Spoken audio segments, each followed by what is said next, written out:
Welcome back to Living 808. Last time we talked about child sexual abuse with Ho'oko'o LLC co-founders Risa and Edwina. This week we're talking about destigmatizing therapy. They're back to explain what that is and who it affects. Thank you guys for being here. Appreciate it. We had a pretty intense conversation a couple of weeks ago. Destigmatizing therapy. Can you tell me what that is? Yeah, a lot of people are they don't want to pursue therapy for multiple reasons, but therapy is often also known as counseling or mental health.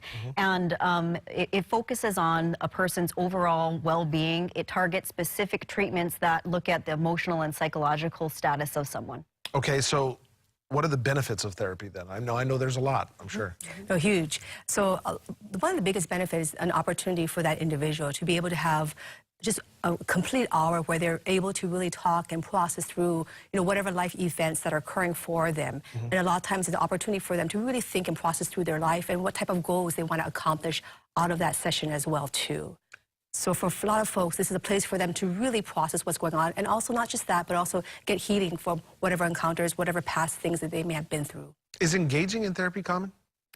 Well, it is more so these days. Nowadays, it's being seen as preventive medicine, which really looks at kind of sustaining and maintaining overall health and treating problems before they grow into bigger problems. And so because of that, and because of the wide range of things that therapists now cover and the modalities that they use, the treatment modalities, more people are coming into therapy. Okay, and I know if you knew the answer to this, we would all be better people, but why do some people embrace therapy while others don't?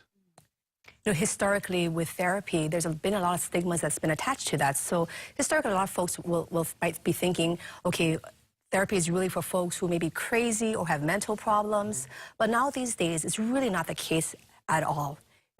But also some of the barriers for folks, it could be culture as well, too. As far as gender, for example, like men may not pursue therapy because they might think, okay, I don't need help, I'm fine, I got it together. But in actuality, that's really not the case at all. Everyone can really benefit, and in some time of their life, to receive some sort of counseling support. I think people would be surprised, though, how therapy can enrich their lives. Absolutely. You don't have to have problems to come to therapy. In fact, people who are very healthy and actually just want to enhance or improve their lives come to therapy to talk about their goals or reasons why they might be stuck in doing something.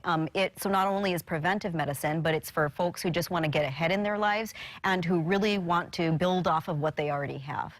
How can somebody get a hold of you, find out more information? There's a lot of information out there, but we would love for folks to get in touch with you. Right. They can call our office, 808-375-7712, or go on the website, www.ho'oko'ollc.com.